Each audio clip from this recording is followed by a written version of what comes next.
Hi everyone, this is my second generation of the Lego Technic pool ball clock, in which I allege controversially that I have solved many of the problems of my first design. And for those of you that didn't see that and want the background, you can look back through my previous channel videos to locate it.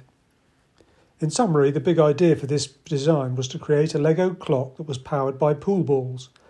The novelty was to run the clock from the potential energy stored in a rack of pool balls. Why pool balls? Well, there's a tradition for antique ball clocks that run using steel ball bearings running down a track. But in larger sizes, ball bearings are very expensive. Pool balls are actually cheaper, and besides, I had an old set to hand. Sometimes serendipity plays a part.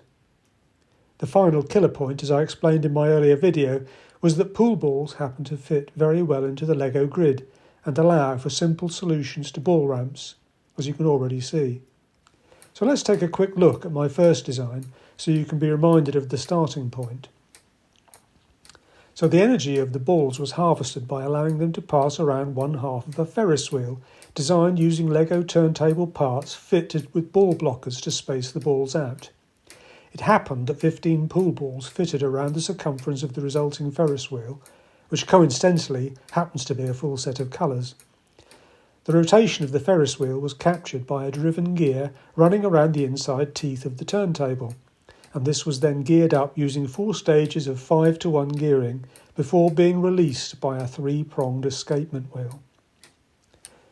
A pendulum with 2 pallets completed the escapement mechanism, a simplified variation of the classic anchor escapement design. I was lucky in the very first pendulum I built created a gear wheel that rotated every 30 seconds. I used that to create the drive to connect to the clock mechanism. There was an adjustable length pendulum for fine-tuning the clock accuracy. This 30-second per rotation gear was reduced by 120 times to create the minute hand rotation. As you can see, this created another complex gearing mechanism.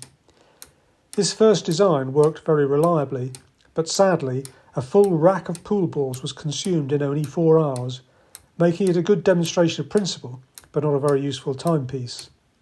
Any attempt to increase the gearing to the escapement to extend the running time fell foul of stiction, the static friction effect that plagues plastic-on-plastic contacts under a static load. Essentially, there were too many gear axles rotating slowly under high load and not enough torque created to overcome their combined stiction. I concluded my earlier video that I needed a more efficient method to increase the gear ratio and a less wasteful escapement design. In addition, I needed to find a way to simplify the coupling of the clock to the escapement to avoid long connection paths with associated mechanical hysteresis. So let's return again to the new design and study what I've done and how it improves the running time of the clock. The observant among you will note that the entire clock frame has been revamped. The reason for this is that the clock needed to be wider to accommodate the first major design change, the initial gear reduction from the Ferris wheel. I realised that I needed to achieve a higher gear reduction at this initial point that nevertheless was resistant to high static axle loads. I chose to use a novel chain drive solution as shown. I needed a super large cogwheel to effect a large gear reduction, but nothing like that exists in Lego. Therefore, I took the original turntable design and added arms to dramatically increase its effective diameter. And at the end of these arms, I added small fixed cogs that could mesh with the chain. Once the chain was wrapped tight around the 8-point star shape, I discovered that I had created a composite cogwheel having effectively 400 teeth. By coupling this to a large 36-tooth epicyclic gear, I achieved an 11-to-1 gear ratio increase. With the 36-tooth gear as the driven gear, there was still plenty of leverage to convert the linear chain pull into a shaft torque, whilst not jamming the gear axle with stiction. I tried a 24-pin spurred gear too, and that would have resulted in a more useful 17-to-1 reduction and a 36-hour clock running time. But to cut a long story short, I was never able to create a reliable escapement with that arrangement. Too little torque was coupled for the stiction it created at the shaft. So looking at the new Ferris wheel in a little more detail, you can see the arms must not interfere with the balls on the track, which forces the entire wheel to be wider than the earlier design. In addition, the arms must sweep freely around their full diameter, which means no part of the rear frame of the clock body can link through to obtain extra stiffness by coupling to the front. The frame had to be redesigned in its entirety to accommodate that issue. The chain is worth a mention. It's well over 1 metre in length, and it's clearly not a standard Lego part, for which I accept my quota of purist shaming.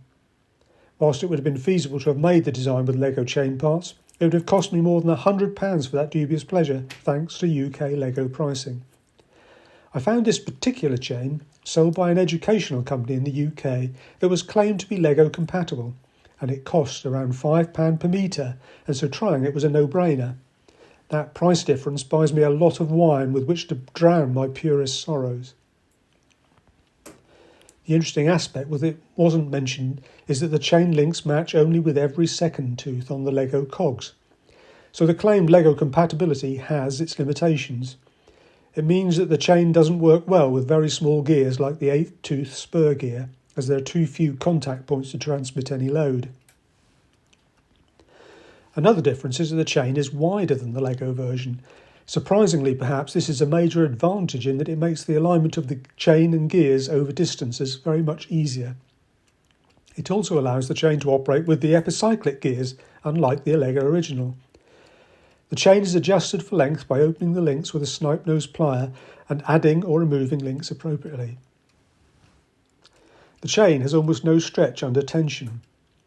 It allows very strong loads to be exchanged between the gears without cogs skipping, again, unlike the Lego chain. Finally, if the chain is fitted snugly, the coupling of the two gears has almost zero backlash. It's comparable with the gears being directly meshed together, in fact. It makes for a very effective solution that allows the building of huge Lego virtual cogwheels to achieve large gear ratios, or for rotation to be transmitted over long distances with minimal backlash. I wasn't really able to improve the escapement gear train. It's still a set of 4 5-to-1 gear increases as before. The most significant improvement in the free running of the gear chain was achieved by rubbing the gear shafts with a soft pencil to transfer a coating of graphite onto the shaft exterior. The graphite acts like a dry lubricant. It doesn't spread or creep and provides a layer that separates plastic from plastic contact. It thus helps to reduce the stiction that bedevils these highly geared mechanisms. Ensuring the axle bearing surfaces are well coated greatly improves the free movement of the whole mechanism and particularly the slow moving and highly loaded axles. The second big design difference is in the area of the escapement wheel. The old escapement wheel had 3 prongs, and so a full revolution of the final shaft took place in 3 pendulum swings. I needed to increase the number of prongs on the escapement and tried all the solutions I could find on the internet. I never could get a 40-tooth escapement mechanism to work. The pendulum would always stop as too little energy was returned to the pendulum. In the end, I used the solution you can see here, the 8-point saw blade part number 41530. This allows the rotation of the final shaft to rotate once every 8 pendulum swings, more than doubling the duration of the clock with no other changes. This particular solution works very well with the pallets organised as shown. You can see that there is very little backswing of the escapement wheel and minimum excess force to create escapement bias. The pendulum itself is worth a mention. I used a simple and yet rigid design using the new 11x7 frame pieces. In my now extensive experience of failed escapements, one of my discoveries was that any flexibility or movement within the pendulum easily swallows the energy imparted from the escapement. A rigid pendulum retains the energy rather than absorbing it in flexure or unnecessary movement. The hinging method was updated too. The solution I adopted has been used by many others, the idea being to achieve a self-aligning knife edge. My previous design used an axle suspended between the 2 V-shaped parts. Candidly, I'm not convinced the new design works any more efficiently, but I left it in on the basis that it works and represents best practice. I control the exact clock calibration by including an adjustment mechanism for the weights. Bearing in mind the earlier need for rigidity, the weights are pushed up by a screw mechanism so that their weight takes out any backlash in the adjusting mechanism. Thus, by screwing the adjuster, the weights rise and fall over a range sufficient to calibrate the clock to within a minute per hour. So far I haven't tried to achieve any better accuracy than this, although I believe it would be possible, just fiddly. The final area in which an improvement was made was in the coupling from the escapement chain to the clock. In my earlier design I focused on an escapement where that rotated once every 30 seconds. To turn that into a 1 hour per rotation minute hand, I needed a gear increase of 120 to 1. This I provided with a completely separate chain of gears as shown here, which was then coupled to the clock face via a 1-to-1 shaft drive. When I was looking for ways to simplify the design and to reduce the backlash in the clock hands, I hit upon a rather simple observation that proved transformational. I realised I'd started too far down the chain of escapement gears. What was needed was to optimise the pendulum length and therefore the swing period in order to get one of the slower rotating wheels to fit with a simpler gear reduction. I assembled a spreadsheet using Excel in which I did the standard calculation to predict the period from a specified pendulum length and then listed all the gears I used, their tooth count, and hence derived the gear ratios of the various escapement wheels.